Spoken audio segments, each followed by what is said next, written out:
All right, I've been posting stuff I've been making videos for a while now, and I wasn't going to put this stuff online until after I got off the streets, but every day things look a little bit worse.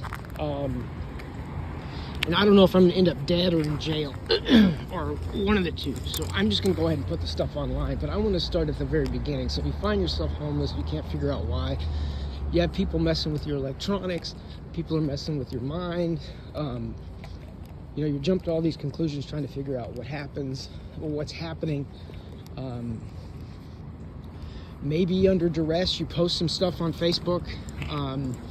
That could be the start of your problem. You're trying to get help from your family, get help from people. You start posting stuff online on Facebook. And once that stuff's online, and there's somebody who goes in and just locks you out of your account, and you can't get Facebook to go in and take it down. And that can be a major stumbling block. And now you can't get hired anywhere. You look like a nut job to the world, and you can't get back into your account, and that's going to be who you are forever. And so, I haven't figured out how to I contact the legal department at Facebook all the time, and I don't know if you have to mail them an ID or what it is, but hackers have taken over my Facebook. I can't get back into my Facebook. I can't get them to take it down.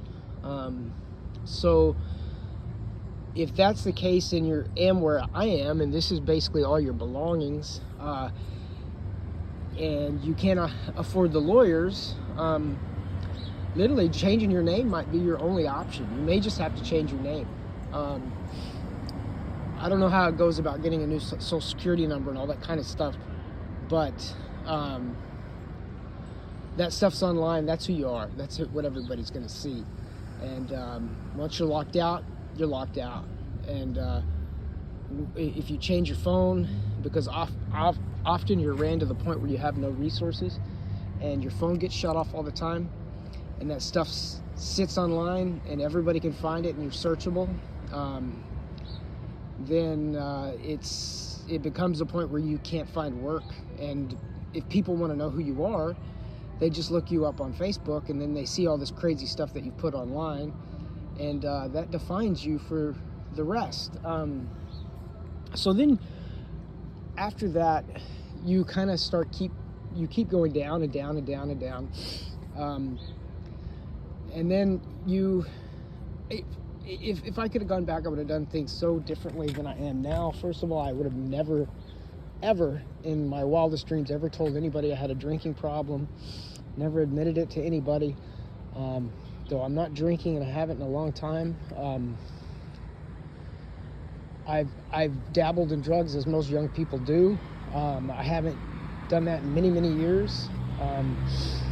Because once you're labeled as that, a drug user or alcohol user, then almost people just follow you around and watch what you buy. And then you have these little pockets of society who say, oh, well, he's a drug user, or an alcoholic, he's going to spend his food money on alcohol or drugs. And it's just not the case. And it just becomes familial and societal justification for your own banishment. So, once that genie's out of the bottle, you kind of got to figure out what to do from that point. Because things get so out of control, and you start losing email accounts, you start getting locked out of your email accounts, like your credit starts getting real screwy.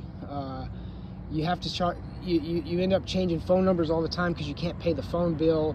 Hackers take over your email accounts and that kind of stuff.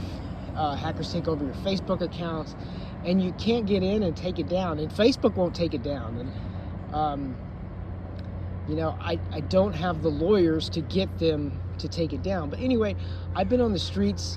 I've technically been pretty much homeless since 2000. I haven't been able to get a really steady job since 2014 or 2015. And you can't, to the older generation, when you say your phone's malfunctioning and you say that your emails aren't going through, and you say that you tell them this stuff is happening, they're just not going to believe you. They're not going to understand it. So like where I'm at, I'm actually on the street down in the ground, and there are people walking around with all their possessions on their back, their kitchen, their bedding, everything. There are people literally starving to death, and their welfare benefits are getting stolen, and I think there are people actually higher up that know that, and they're using it. Oh, he's buying drugs with it and stuff like that as justification. So they're doing tremendous evil, but maybe in their eyes they think they're doing good. I don't know. I don't really care what they think. It's evil. So I'm gonna put these videos online, and you can kind of judge for yourself. I'm trying to get out of the system, stay away from the medical system is at all costs, even if I have to do surgery on myself, even if I have to, anything I have to do. Because as soon as you get into the medical system, especially if you get into debt, it's really hard to get out, and it can become kind of a thing to where you're really desperate and you just need some kind of basic shelter and stuff for a while. You can fall into the trap of saying things that aren't true. You can fall into the trap of, you get on that medication. Once you're on that medication, it's really hard to get out, and I'm sure there's a profit motive there. But this is kind of a weird introduction. I may rearrange this, but I'm just going to tell people how to be homeless, but I like what to do if you're homeless, because once you're here, people are on the street. I don't know once you're where I'm at if you really ever get off, because there's so much stuff that you have to figure out, and people of means and people who have access to work and money and electricity and water and running water and hot water and a bed and stuff, they're just not going to understand you. And anyway, so I'm going to just put on some videos of my experience out here and put on some information. If you do have people messing with your electronics and your phone and stuff like that, at all costs, stay off of Facebook. Post absolutely nothing, no matter how traumatic it is. Even if you're trying to get help, do not post anything, and do not ever lose those passwords.